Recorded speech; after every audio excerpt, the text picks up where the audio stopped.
Assalamualaikum warahmatullahi wabarakatuh. Kali ini kita mau bahas dilatasi waktu bagian satu, yaitu untuk menghitung waktu yang dialami pengamat yang diam di bumi. Nah, ini biasanya nanti waktunya akan terasa lebih lama ya ketika waktu yang dialami si orang yang berkelana di luar angkasa. Oke, untuk lebih paham mengenai dilatasi waktu atau si pemuluran waktu, kita di sini punya ilustrasi di mana ada astronot kita kasih nama A. Si A ini berkelana keluar angkasa dengan pesawat yang memiliki kecepatan tinggi ya, hampir sama dengan kecepatan cahaya gitu ya, misalnya berapa 0,8 C atau 0,8 kali kecepatan cahaya misalnya.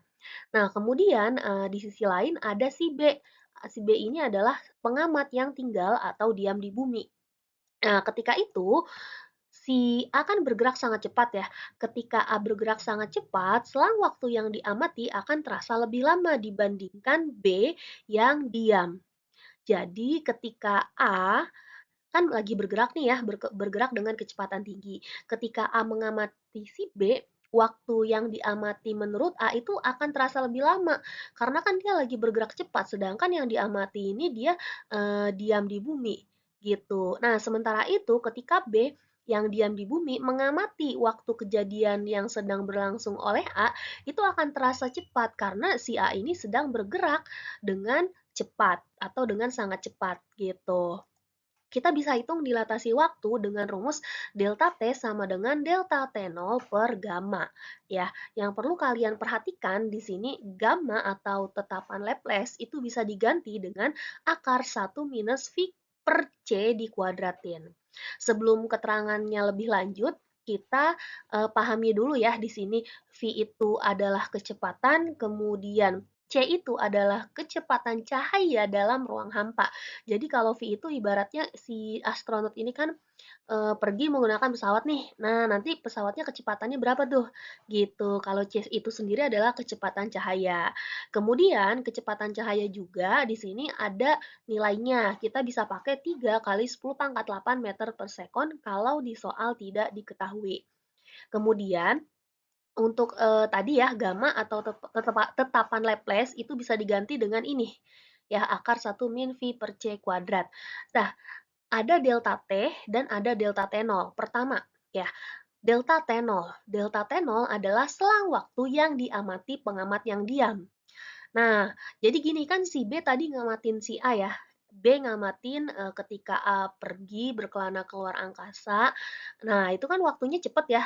Waktunya cepet si A ini saat berkelana waktunya lebih cepet gitu kan karena dia sedang bergerak sangat cepat. Nah, jadi delta T0 itu adalah selang waktu yang diamati pengamat yang diam atau secara sederhananya waktu kejadian yang dialami si pengamat yang bergerak gitu. Kemudian untuk delta T-nya adalah selang waktu yang diamati pengamat yang bergerak atau sederhananya waktu yang dialami pengamat yang diam ya. Jadi gini, nanti ketika kita ketemu soal jangan sampai kamu salah menafsirkan yang mana delta T, yang mana delta T0. Pokoknya sederhananya delta T itu waktu yang dialamin sama si pengamat yang lagi diam ya, yang ini ya. Nah, kalau delta T0 sederhananya adalah waktu yang lagi dialami sama pengamat yang bergerak. Nah, di mana untuk si delta T itu biasanya pasti lebih besar daripada delta T0. Kenapa? Karena tadi ketika pengamat ini sedang diam, B kan lagi diam ya. Ketika diam, maka waktu itu akan lebih lama terasanya. Kalau si A kan lagi bergerak cepat ya, berarti waktu yang memang dia alami ini lebih singkat atau lebih cepat atau lebih, sebentar gitu. Oke, kita masuk ke contoh soal. Seorang pemuda pergi keluar angkasa menggunakan pesawat ulang-alik yang bergerak dengan kecepatan 0,6 C. Ketika pemuda tersebut menghabiskan waktu 10 tahun berada di luar angkasa, berapa lamakah waktu yang telah dilaluinya menurut pengamat yang ada di bumi? Di sini kita tahu delta T0-nya adalah 10 tahun ya, karena di sini pemuda menghabiskan waktu 10 tahun berada di luar angkasa. Berarti ini adalah waktu yang memang dialami si pengamat yang sedang bergerak. Ingat ini adalah waktu yang dialami si pengamat bergerak atau waktu yang diamati pengamat yang diam. Nah, lanjut. Ada apa lagi? Ada V, kecepatan pesawatnya 0,6 C atau 0,6 kali kecepatan cahaya. Nah, kita diminta untuk menghitung delta T. Delta T sama dengan delta T0 per akar 1 min V per C dikuadratin. Delta T0-nya bisa kita isi 10, kemudian untuk bawahnya kita isi akar 1 dikurang 0,6 C per C dikuadratin ya. Nah, sampai sini sebenarnya C-nya boleh kita hapus atau kita hilangkan, atau kalau mau dikuadratin baru dihilangin juga boleh, sama aja ya. 0,6 dikuadratin kan 0,36. C dikuadratin C kuadrat ya masing-masing.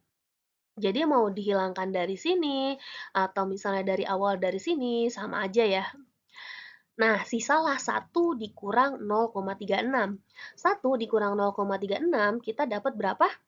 Iya, 0,64. Tapi ini masih dalam akar. Nah, jadinya di atas ada 10, di bawah ada akar 0,64, kita akarin dapat 0,8. 10 dibagi 0,8 dapat 12,5 tahun. Nah, ini sesuai dengan yang tadi ya di awal kita sampaikan, kalau delta T pasti lebih besar dari delta T0, karena ini adalah waktu kejadian yang memang dialami si pengamat yang diam, terasa lebih lama, gitu. Soal selanjutnya, ada dua orang saudara bernama Nana dan Nani. Nani berkelana ke antariksa dengan pesawat antariksa yang melaju dengan kecepatan 0,8 C. Setelah 12 tahun berkelana, Nani akhirnya pulang ke bumi. Menurut Nana, lamanya perjalanan Nani telah berlangsung selama.